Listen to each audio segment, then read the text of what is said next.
Hello लोगोफोर good इभिनिं नोंथांमोन बयखौबो आङो बरायबाय आंनि नैबे मोनसे गोदान भिडिअ'आव जोंहा दिनै 6 डिसेम्बर बे 6 डिसेम्बराव जोंहा नैबे उदालगुरि डिस्ट्रिक्ट क्रिस्टियान क'अर्डिनेशन कमिटिनि बानजायनायाव जोंहा मोनसे मोजां हाबाफारि जागासिनो बेनो जाबाय जोंहा फैबाय थानाय 2025 मायथाइनि जि गेदेर बर'दिन बेखौ लोब्बा लाखिनानै जि केरल रोजाबनाय हाबाफारि बे हाबाफारिया जोंहा उदालगुरि डिस्ट्रिक्टनि सिङाव थानाय उदालगुरि नोगोराव जोंहा बे हाबाफारिया जादों आरो बिनिनो आङो नोंथांमोननो भिडिअ दिन्थिनो नाजागोन लोगोफोर नोंथांमोना नायलांबाय थादो आरोना लोगोफोर जोंहा नै बिथिंनि जोंहा उदालगुरि डिस्ट्रिक्टनि जि क्रिस्टियान क'अर्डिनेशन कमिटिनि बानजायनायाव जोंहा केरल रोजाबनाय हाबाफारिया जाबाय थादों बेयाव गोबां डेनिमेसनखौ लानानै खौसेयै आरो गोबां हारि माहारिखौ लानानै बेयाव जि फैबाय थानाय गेदेर बर'दिन जोनोम जानाय सान बिनि केरल रोजाबनाय हाबाफारिया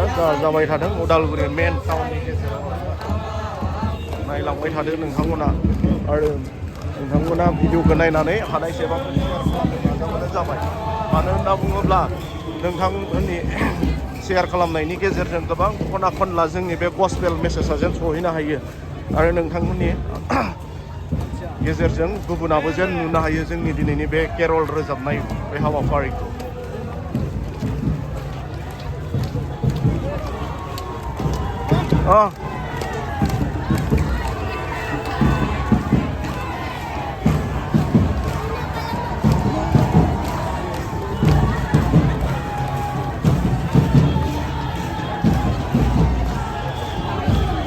माने जोंहा दिनैनि बे हाबाफारियाव बर' बाप्टिस्ट कन्वेन्सन आरो बिदिनो PLC NLC जेसेबांखिनि डेनिमेसन दङ जिसुखौ फोथायारि सुबुंफोर मोनफ्रोमबो डेनिमेसनजों खौसे जानानै दिनैनि बे हाबाफारिखौ लादों आरो बेयाव अनलि बर'ल' गैया बेयाव गोबां हारि माहारि दङ बर'जों लोगोसे जोंहा सावताल आदिबासि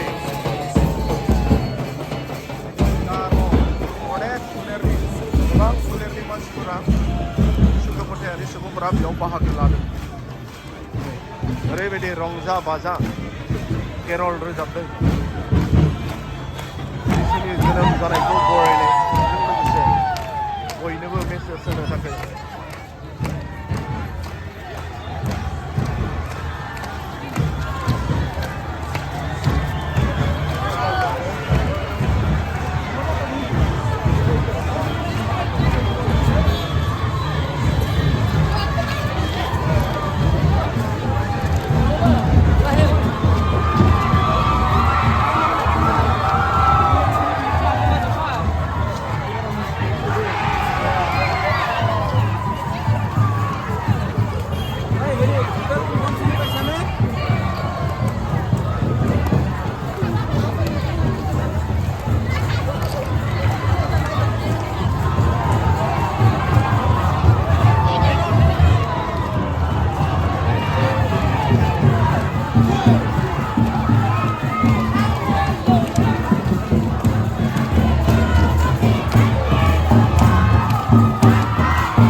Thank you,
welcome.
माने जोंहा दिनै 6 तारिख डिसेम्बर 2025 उदालगुरि डिस्ट्रिक्ट क्रिस्टियान क'र्डिनेशन कमिटिनि बानजायनायाव उदालगुरिनि सिङाव थानाय मोनफ्रोमबो डेनिमेशनजों खौसे जानानै जोंहा फैबाय थानाय बे गेदेर बर'दिन बे बर'दिननि जि केरल रोजाबनाय हाबाफारि जोंहा नैबेयो उदालगुरि टाउननि गेजेराव जादों।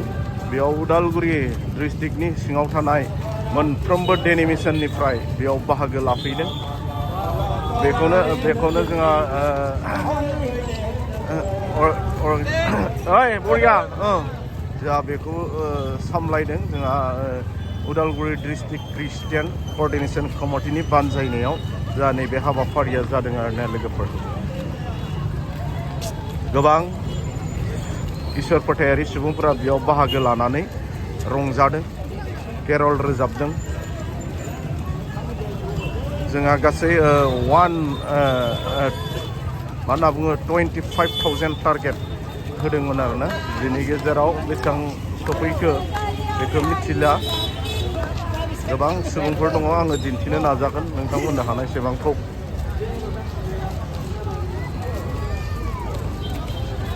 जोबाखै दाबो जोंहा फैबायानो थादों आरोना। नैबे सार बिथांमोननि दैदेननायावनो जादों आरो जोंहा नैबेथिं दङ रेभारेन्ड धिराज सार दङ। जोंहा नैबेयो बेंक सारियालि सक दे लोगोफोर। आरो जायफोरा दिनै बे हाबाफारियाव बाहागो लानो हायाखै नोंथांमोना अननानै भिडिअखौ शेयार खालामना हो, जाहाथे बे मेसेजआ जोंहा अल इन्डिया जोंहा गोसारो बे भिडिअआ। बेनि थाखाय बेबो मोनसे गस्पेल जागोन लोगोफोर। नोंथांमोना बे भिडिअखौ शेयार खालामनायाबो गस्पेलनि खामानि मावनाय जागोन आरोना। फैबाय थानाय गेदेर बर'दिना जोंहा जिसुनि जि बार्थडे जोनोम सान फालिनाय बे हाबाफारिखौ जाहाथे बुहुमनि खना खनला थानाय सुबुंफोराबो मिथिनो हायो। बेनि थाखाय नोंथांमोना शेयार खालामनो दा बावगार आरोना। नोंथांमोननि बे भिडिअ शेयार खालामनायानो गस्पेल मेसेज होनाय जागोन आरोना लोगोफोर।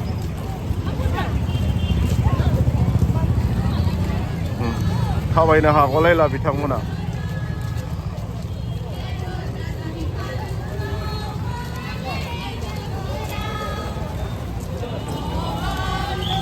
माने थाबायनाया एसे लेरेद खेरेद जाबाय आरोना। उनावबो गोबां दङ, उन सिगां जाबाय।